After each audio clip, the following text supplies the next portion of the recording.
Hello, and welcome to today's episode of Uptime, the podcast from .med Healthcare Business News, where we talk to experts about the key issues impacting the medical device industry. I'm your host, Carrie Stevens. Before we get to our interview with Andrea Bordenca, I wanted to remind everyone that HTB News is free to read. So if you're not already registered, go to .med.com/news and sign up after the podcast. Now, it's my pleasure to introduce Andrea Bordenca for an in-depth conversation about HTM leadership skills.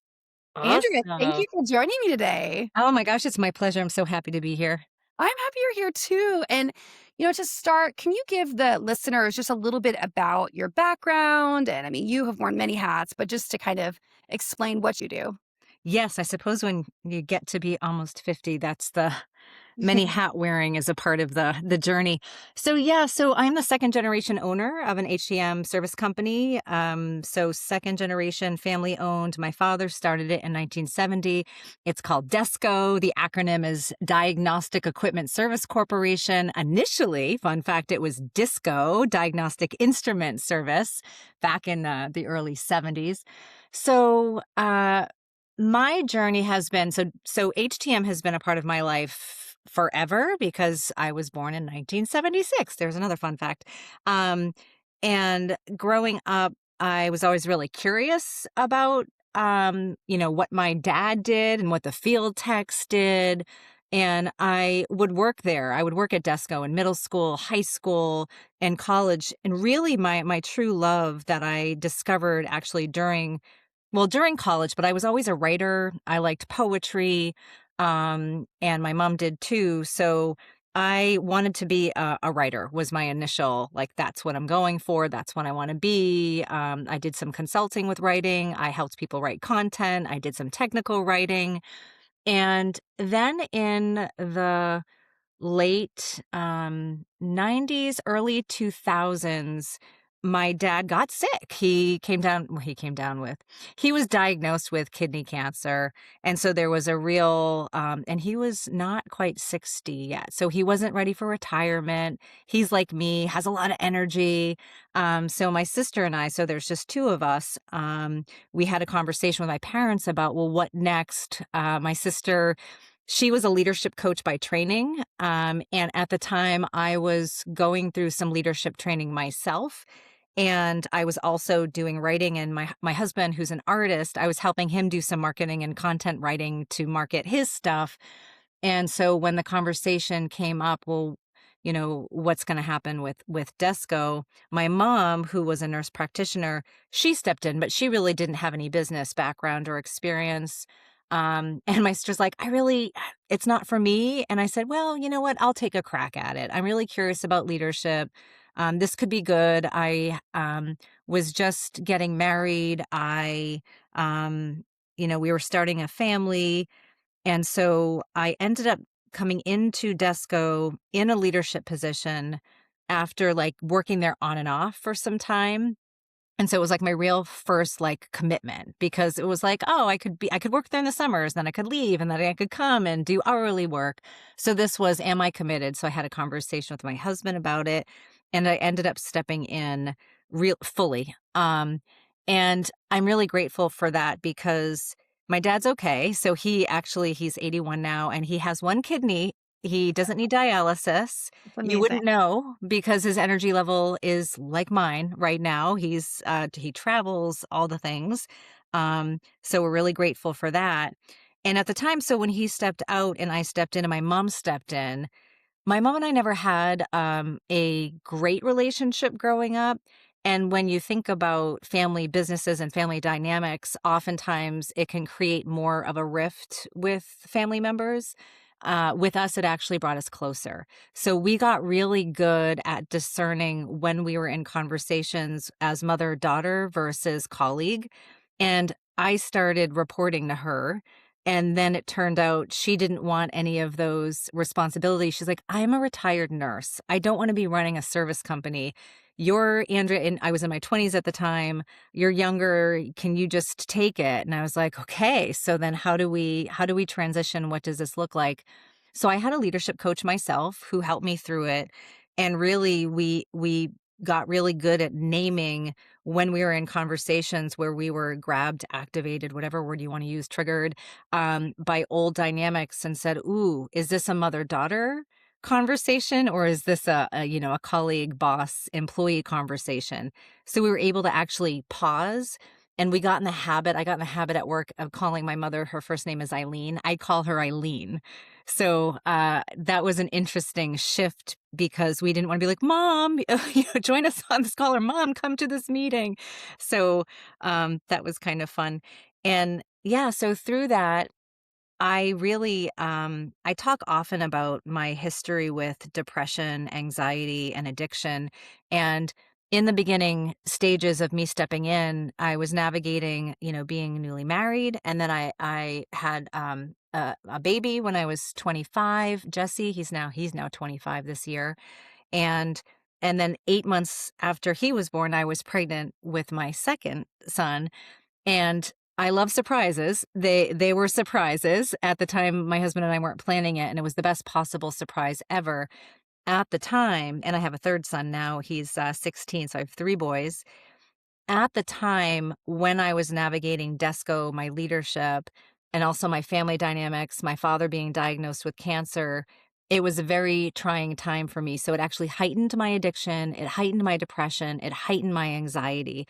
So it came to this critical mass where I finally was able to discern and learn that there's some emotions that I wasn't navigating, mostly sadness. I'd go right to anger or I got it, I can take care of it. And then I would lash out at people. I was very reactive.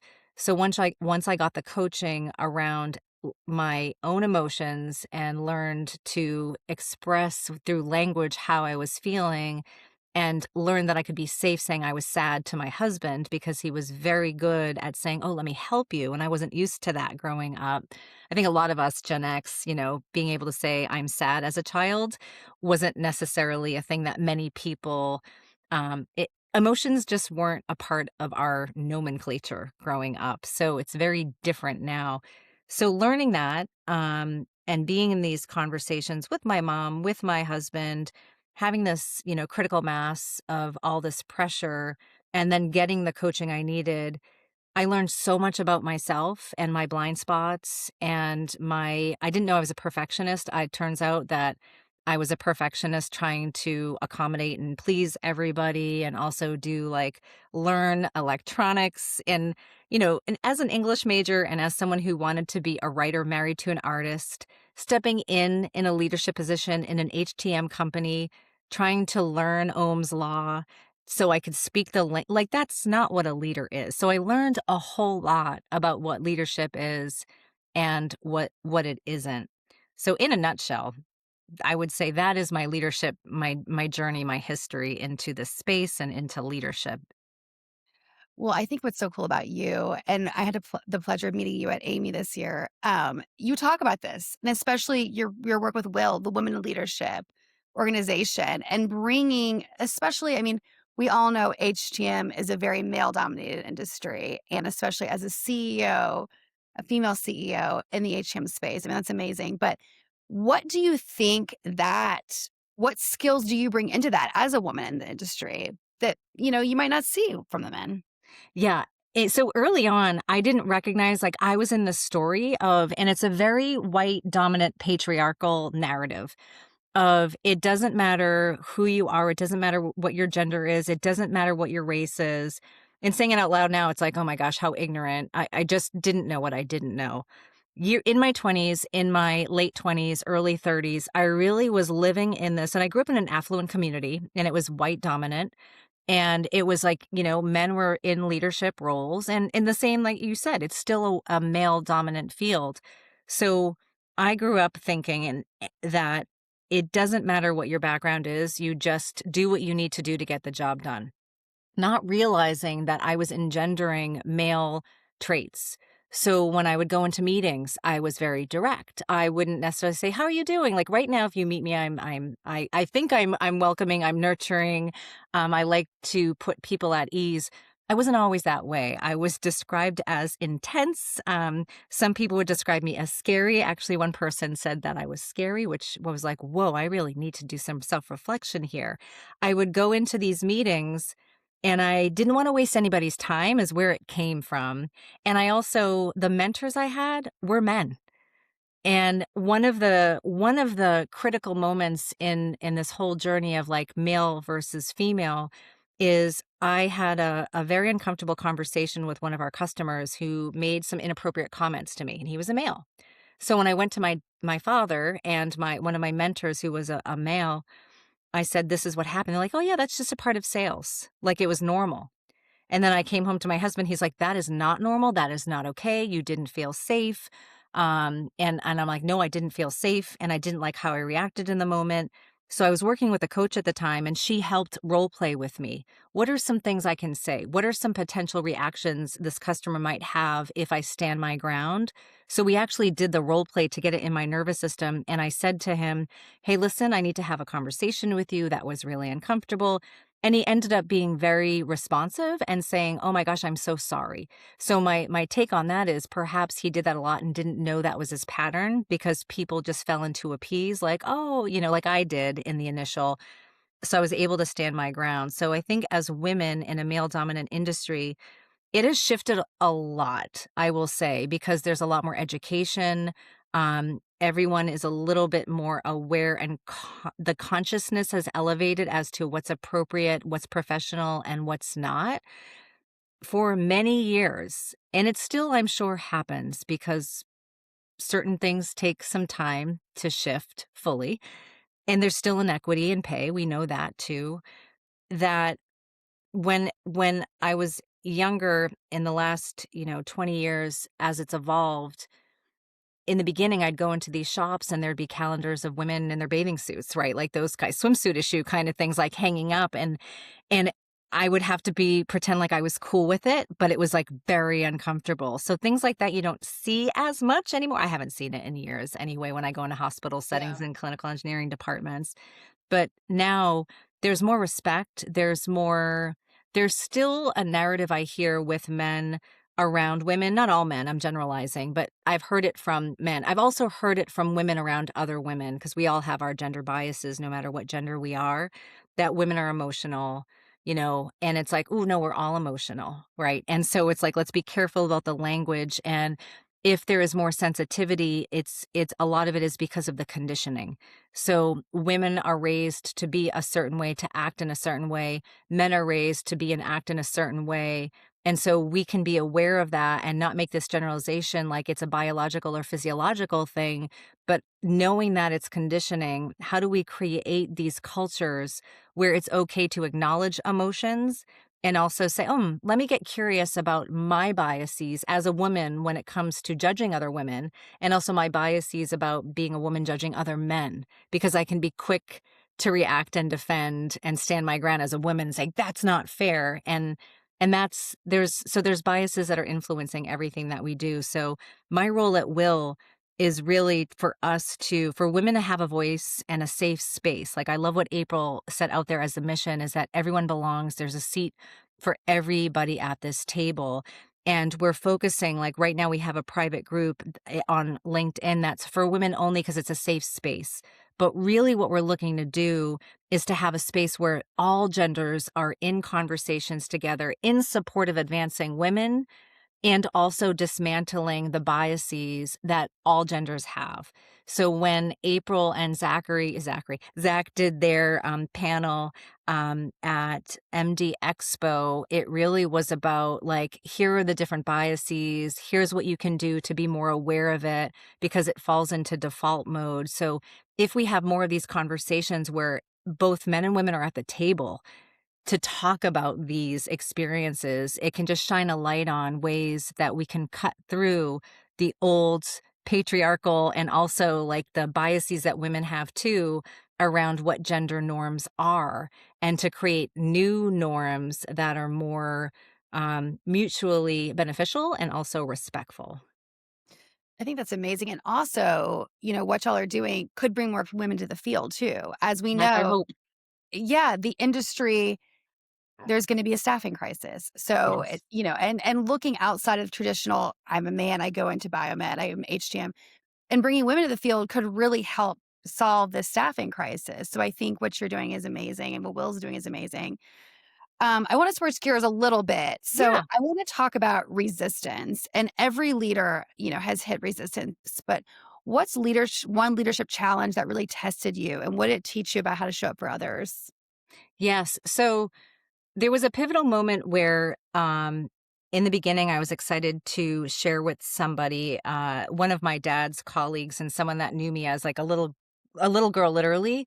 Um, I went to an industry event years ago, and I went to him all excited to say, "Hey, I got promoted," and he laughed in my face. And I was expecting him to be supportive. Now he was drunk. He was at a wine kind of cocktail hour, and so I just remember being a little confused and disoriented, like, "Oh, he's laughing. Oh, that's not a good laughing with, that's a laughing at." So in that moment, my flight response kicked in. I went and I fleed to the bathroom, and I closed the bathroom door, and I just broke down and sobbed. And I'm like, here I am with I had this hopeful anticipation, and then all of a sudden was completely deflated. So he said to me in his laughter, "What do you mean? You don't know anything about this role and you're 20, like in your 20s, like you're a kid." And I'm like, oh. So I was upset and then angry. And then when I sat and thought about it, I was like, oh my gosh, like I don't know. I am a kid. Like I have a lot to learn. So there's two different paths that I could have gone down. One is I could have believed him and said, you know what? Like, this is a joke. What a funny thing that I'm doing. Like, who do I think I am? Imposter syndrome at its finest. The other is, you know what? Like, I can accept that some of that might be true, but it doesn't mean that I'm not committed to learn what I need to learn to be more experienced. So that's my take. Like, my biggest learning is with the resistance. I hear a lot about imposter syndrome, and I have experienced it, and I do experience it myself. And I'm able to recognize it when it shows up. And then the question I ask myself is, what do I need to learn? And if there's something that I'm feeling I'm impostering in, it's most likely because I'm new at it or I'm new in a space. So if I'm coming into a space where like people seem to be more evolved in whatever it is than I am, then okay, they're more evolved. So what does it take for me? If that's my aspiration, what will it take for me to learn what they know so that I can get there too? Versus I'm never going to learn, I'm not good enough. It's like, yeah, maybe in this moment I'm not, but that's the beautiful thing about nervous systems is that we all, no matter how old we are, have the ability with commitment, with time, with help to learn whatever skill it is that we want to learn at whatever age. So I'd say that's the biggest resistance is the narratives, the limiting beliefs that pop in at every new edge. So it's like, "Oh, I've mastered this thing here." And it's like, now I'm going here and I'm doing something new. And it's like, "Oh no, I need to go back to what I know." And I think that's how complacency sets in is just staying with what we know without having this commitment to learn new skills as we grow and get older. And so if we're able to get in that discomfort of that not knowing, that is showing us that we're at a new edge and that there's something really rewarding and beautiful on the other side, but it's uncomfortable. That's growing pains. That's what growing pains are. It's definitely uncomfortable, and, you kind of answered this before, but I wanna get into calm because I think being calm, staying calm and amidst crazy situations is a really good leadership skill.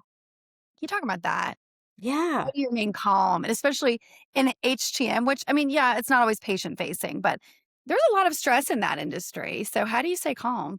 Yeah. So there's a term that I really love. One of my mentors, his name is Dan Newby. He does a lot of work around emotions, and he'll call this what you're referring to as emotional agility. So it's not, for me, I don't know if it's necessarily calm for me. It's being aware that if there's something coming up, like yesterday, I had a bit of a stressful day. There were a lot of issues and breakdowns at work with customers and missing communication between the stakeholders that should have been in the conversation. And so as I was going through the day, I would notice this like reactivity show up and then accusations show up, like in my own internal like stories.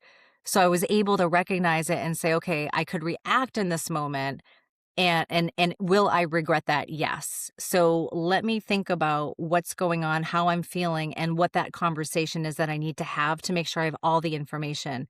So it's that ability to be agile in the moment, noticing we all have patterns. And at the moment of crisis is when our default patterns show up.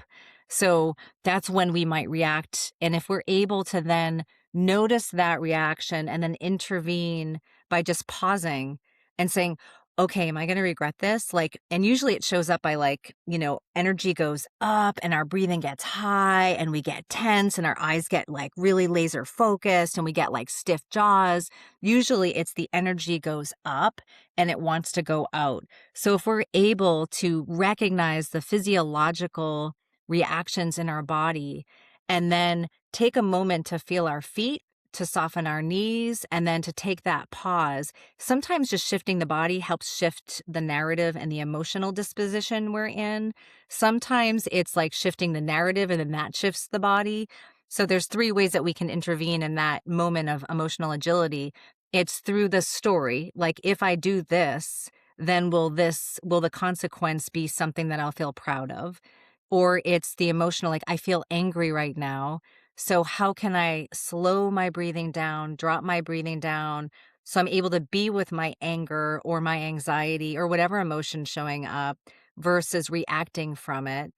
And or it's the body of like, okay, I don't know quite what's showing up, but I know my energy's like going up. So how can I feel my feet on the ground, soften my knees, and just take a beat to like be with what's showing up?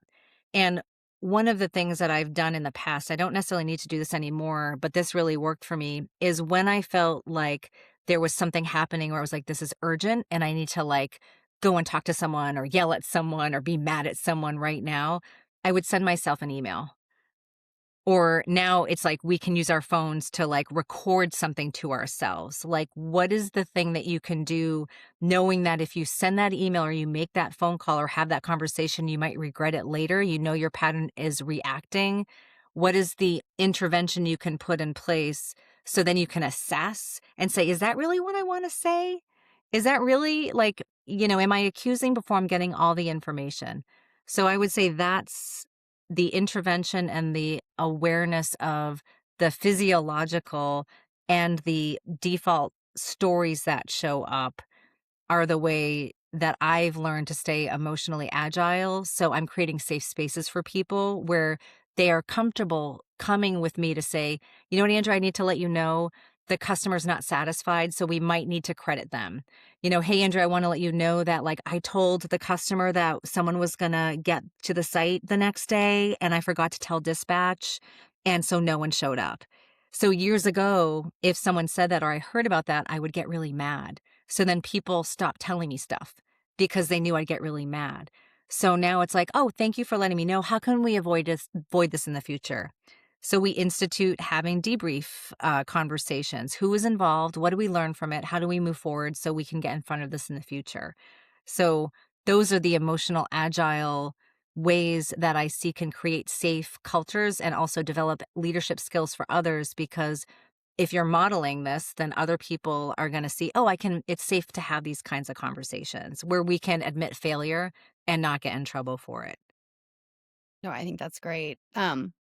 Well, you're known for bringing people together across functions. And in an industry that's fast moving and often high stakes like HTM, how do you build teams that actually work, not just on paper, but in practice? I was talking to someone today and my team in Alabama, and he said, what I really appreciate about Desco is that we have the autonomy to do what we know is best for the customer and for Desco. And that gives me a lot of freedom. And I'm like, yeah, because if we create environments where there's trust, where people need to demonstrate it. And I actually said to him, I'm like, I wouldn't give everyone the autonomy I give to you, because not everyone within Desco has shown up in the same way. So if I have someone who's stepping in and saying, hey, Andrea, is it okay if I try this thing? Or I'm really committed to leadership and development. And they're consistently showing up and demonstrating that they really want something and they're really committed to moving Desco forward.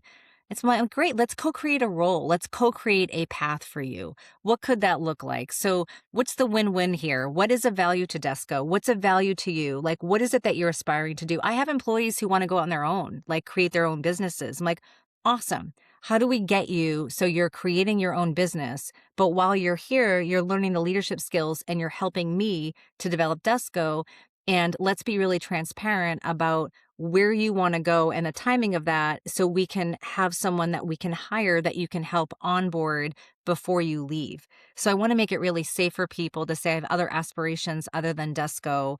Can you help me get there? Or I have aspirations to do more at Desco. I don't know if there's a path that's already in development within the roles and the structure of Desco. It's like, great, let's create a path together. So I think a part of it is like the trust, the demonstrated trust, and clear standards and values. It's like, okay, we have our values of ownership, ambition, willingness to fail, collaboration, sense of urgency. What does that mean in action? So when there's something that goes sideways, like if someone doesn't tell a customer they're going to be late, when they know they should tell a customer they're going to be late, or when they're in front of a device and they might need some troubleshooting support, instead of saying to the customer, I've never seen this before. It's like, maybe it's like, I've never seen this particular model before. But let me step out and let me call for tech support. Like, be transparent, but also assure the customer I am committed to making sure you're taken care of, whether that's me today or somebody else. But how can we have the conversations to produce that trust? So what does ownership look like? So if we have someone on the field, as an example, who is telling a customer, I need to leave without saying why or without transparency, it's like, okay, that is not what ownership looks like. That is not what, our vision is to be the model of customer service globally. We're not a global company. I don't want to be a global company. That's our vision. So are the actions we're doing within Desco in alignment with that vision? So when they go sideways, if someone takes a PTO day, doesn't tell their counterpart, and their counterpart is like, oh my gosh, I have to go like all over the New England to do all these service calls. Where's my counterpart? Oh, they're on PTO. Oh my gosh, no one told me. So we have a policy. Before you get approved for PTO in advance, reach out to your colleagues so they know, no one's surprised. We are a collaborative environment, and we want to take care of the customers and each other. So when things, again, like go sideways, we come back to our values, we come back to our vision and say, is this behavior in alignment with that? And if not, we need to have a conversation about what those standards are. And if behaviors continue to repeat, it's not a good fit. So we need to be comfortable saying, you know what, this is not the right place for you, and we're not for everybody, and that's okay. That's great. So I have one last question for you because HTM, it doesn't stand still for long. Things are always changing. But, with the new technology, how do you keep your team focused without burning them out? Because it can be a lot. It can be a lot. So in those moments, which last night, actually, we were at a site in Boston, we had two techs who they had an OR down, and they were there until 9 o'clock. And one of them lived in Connecticut. So he was there until 9 o'clock, had to drive 2 hours home. So we have a conversation, and our managers have conversations with the team to say, this is a situation I really need you, and I know this is going to be hard.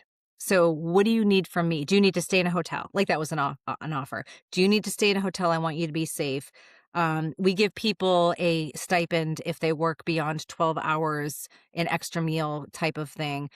And overtime bonus, all those things. So overtime pay, overtime bonus. So we really want to take care of our employees in those moments, because the industry that we're in, it's not a 9 to 5 job ever.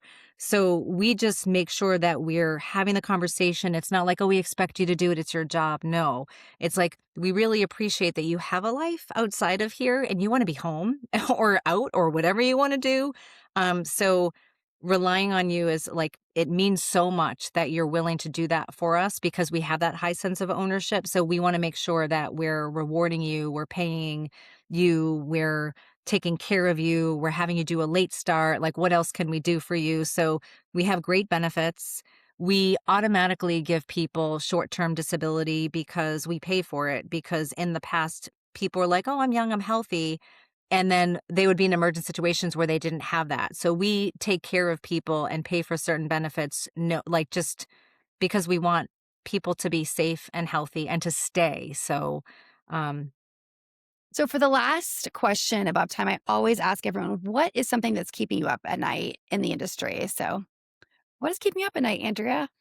so the big and this has shown up with your prior to interviewees, Matt and Danielle, is how do we create workforce development that really works and build that pipeline? Um, and also, how do we, Matthew talked about it, is like, how do we retain good people? So for me, it's always like, how can I make sure that the values, the standards, the customer service is clear and that I'm coaching people on the behaviors that are going to support them to be successful and also like really be the brand of Desco that I've worked really hard over these last 25 years to cultivate. So when I'm like not sleeping, it's because there are conversations that I'm thinking about that need to happen to give people an opportunity to know what it is that is expected of them in their role. And so I would say those two things go hand in hand. It's the workforce development and then like the pipeline and also the retaining of the employees that we do have now. Awesome. Well, thank you, Andrea. And to our listeners, thank you so much. Be sure to subscribe to the next episode of Lap Time. Thank Thank you.